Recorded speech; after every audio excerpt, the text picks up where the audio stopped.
Drop ஷேப்ல இருக்கிற இந்த rainbow shade stones and sugar beads மட்டும் யூஸ் பண்ணி ஒரு பியூட்டிஃபுல் லட்கன்ஸ் மேக் பண்ணியிருக்கேன். ஸோ அது எப்படி மேக் பண்ணியிருக்கேன் அப்படிங்கிறத பார்ப்போம். So welcome to Madhu's embroidery and crafts. இந்த மாதிரியான ஃபேப்ரிக்ல ஸ்டோனை வந்து நல்லா ஸ்டிக் பண்ணிட்டு சென்டர்ல அந்த சுகர் பீடை ஸ்கேட்டர் பீடு மெத்தட்ல ஸ்டிச் பண்ணி முடிச்சிருக்கேன். இது ஒரு ரவுண்ட் லட்கன். ஸோ ஃபேப்ரிக்கை எக்ஸ்ட்ராவா இந்த மாதிரி கட் பண்ணி வச்சுக்கிடணும். அந்த எக்ஸ்ட்ரா கிளாத்தை வந்து ஜஸ்ட் ரன்னிங் ஸ்டிச் பண்ணி இந்த மாதிரி ஃபினிஷிங்ல நீட்டா ஃபோல்டு பண்ணி ஸ்டிச் பண்ணி ரெடி பண்ணி வச்சுக்கிடணும்.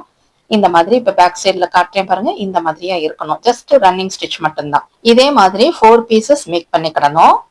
நெக்ஸ்ட் டிராப் ஷேப்ல இருக்கிற ஒயிட் கிறிஸ்டல் பீட்ஸ் வச்சு ஒரு பியூட்டிஃபுல் ஹேங்கிங்ஸ் மேக் பண்றதுக்காக இந்த மாதிரி சுகர் பீட்ஸோட த்ரெட்ஸ்ல இன்சர்ட் பண்ணி நாட் போட்டு வச்சிருக்கேன். அண்ட் இதை வந்து ரோப்ல இந்த மாதிரியா இப்ப அட்டாச் பண்ணி ஜாயின் பண்ணி வச்சுக்கிடணும்.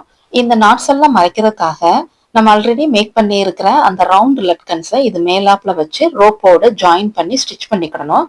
ஆஃப்டர் ஸ்டிச்சிங்க்கு அப்புறமா இந்த மாதிரியான ஒரு பியூட்டிஃபுல் பிளவுஸ் லட்கன்ஸ், ரவுண்ட் லட்கன்ஸ் இந்த மாதிரியான ஃபினிஷிங்ல இருக்கும். ஸோ பியூட்டிஃபுல் லுக்ல இருக்குல்ல.